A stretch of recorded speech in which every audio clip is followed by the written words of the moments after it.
Hola, bona tarda a tothom. Doncs aquí us parlo des de l'hotel, estic treballant aquí en Lloret de Mar, i res, era per,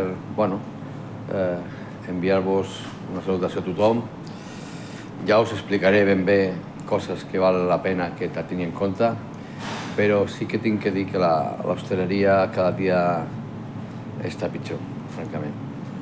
Jo aquest estiu no és que estigui descontent del tot, però el que m'he trobat, poder per la situació, per les circumstàncies, doncs, evidentment, són coses inacceptables. Són coses que, francament, no es poden acceptar. En primer lloc, voldria recalcar que treballar amb persones que ni tan sols, ja no dic el català, però que ni tan sols saben el castellà, és molt, molt, molt complicat, perquè no te pots dirigir amb ella, no pots parlar amb ella, no li pots demanar res amb ella, perquè no t'entenen. Persones que porten 20 o 30 anys aquí i en el mateix hotel inclús treballant gairebé 10 o 15 anys, vull dir que... I veus que aquestes persones, doncs, les que s'havien contractat abans, el que volien era persones precisament així, que no parlessin, que no entenguessin. Jo no voldria dir més enllà, de moment, però sí que és veritat que aquelles empreses que agafen persones d'aquesta manera, en primer lloc, primer és per aprofitar-se d'elles, perquè no se'n assabenten de res.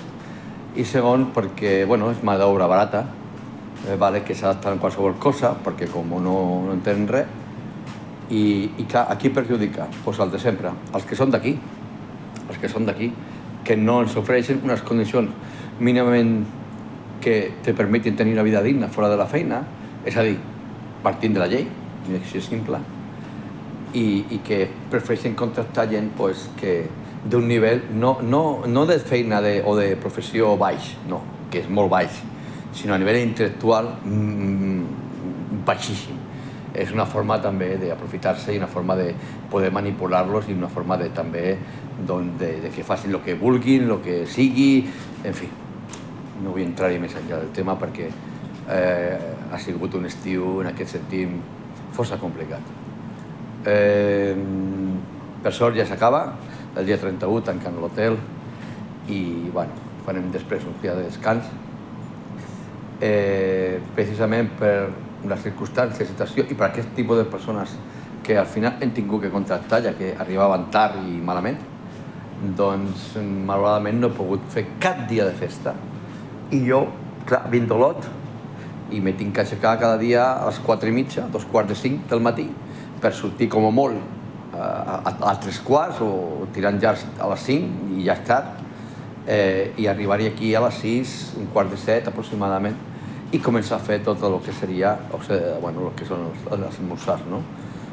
Fer la bolleria, el calents, en fi, etcètera, no? Fer per obrir als 8. Llavors, el tema està que el tema del personal, francament. Però he trobat una solució molt important que pot fer canviar tot i em refereixo al que és el tema dels horaris. El meu model d'horaris, que fan tothom 40 hores setmanals, tot legal, tanmateix quan sigui el moment de transformar-lo en 37 hores i mitja, s'adaptarà perfectament a aquest model, sense tindre cap sotrac ni cap mal de cap a l'hora de canviar i adaptar-ho. I clar, jornades intensives, senyors, sí, es pot fer, són jornades intensives de 7 hores, de les quals els treballadors tenen 20 minuts de descans, que al cap i a la fi és mitja hora, pràcticament es podria dir, ¿vale? Per tant, treballen 6 hores 30 minuts cada dia. És veritat que aquest model és un sistema productiu en el qual aquestes 6 hores 30 minuts de treball efectiu tenen que ser hores reals de treball efectiu, no per venir a passar el rato ni l'estona. I això, clar, això fa que la producció sigui bona a nivell productiu, cada persona i cada treballador i treballadora, i tanmateix aquesta productivitat doni un rendiment.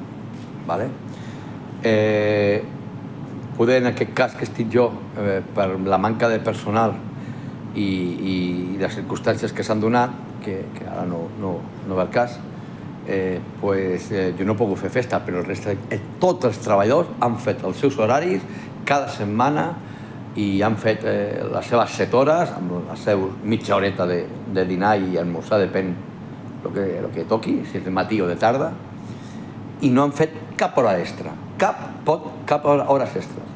Estem parlant de servei de 600-600 persones a la nit, de 200, 300, 400 al migdia, 700, 800, 900 esmorzars. No ha calgut fer hores extres. Per tant, també, això de cara al treballador, com deia abans, el rendiment i la productivitat han sigut òptims i no podem dir ningú que els han enganyat, que els han explotat, que venen cansats, que no tenen excusa. A més, eren horaris rotatius en els quals ja ho sabien de tot l'estiu, quan farien festa, quins horaris farien. Ha hagut un parell d'ocasions que han tingut que canviar per circumstàncies personals, però no ha alterat en cap moment, en cap problema el que seria la feina diària.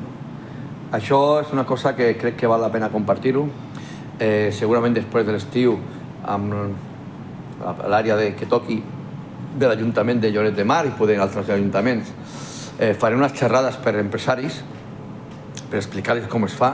No és fàcil, i aquest model se té que adaptar sempre a cada lloc. No me val d'un lloc a un altre, se té que adaptar per horaris de serveis, per personal que tinguis, la cuina com sigui, etc.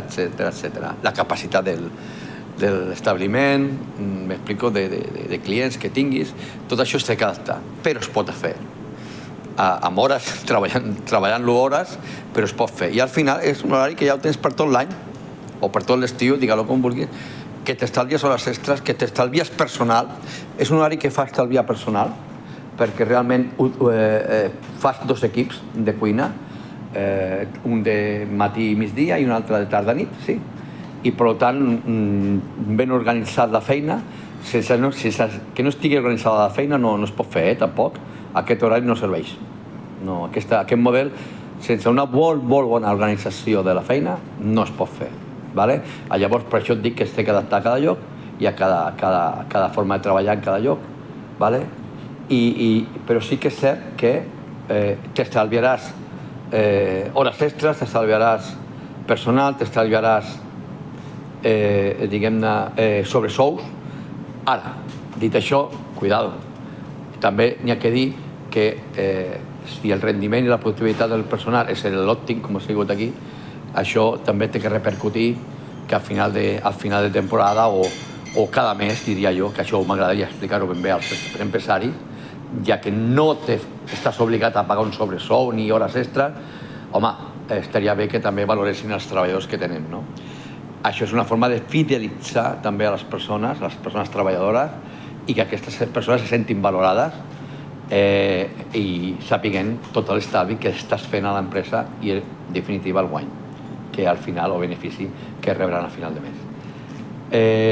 Ja et dic que de cara a l'Ajuntament de cara al final de temporada, a l'Ajuntament de Lloret ja hem parlat i és molt probable que faci aquestes jornades per empresaris, i de cara a la meva empresa, evidentment, també serà important, ja que és una cadena hotelera, serà important també compartir-ho amb altres hotels o amb altres directius, amb altres, diguem-ne, càrrecs que tinc per sobre meu, per explicar-ho bé, perquè crec que he demostrat que funciona, i el que funciona no es toca, això el primer, i si funciona aquí, per què no pot funcionar en qualsevol lloc? Ho he demostrat en circumstàncies adverses totals, en molts sentits, que ara ja entraré al tema més endavant, però a mi avui el que m'agradaria recalcar això, que ens hem sortit, gràcies a Déu, i amb esforç i sacrifici, però que les circumstàncies que jo he passat no es tornen a repetir, ni aquí ni enlloc, això també us ho dic.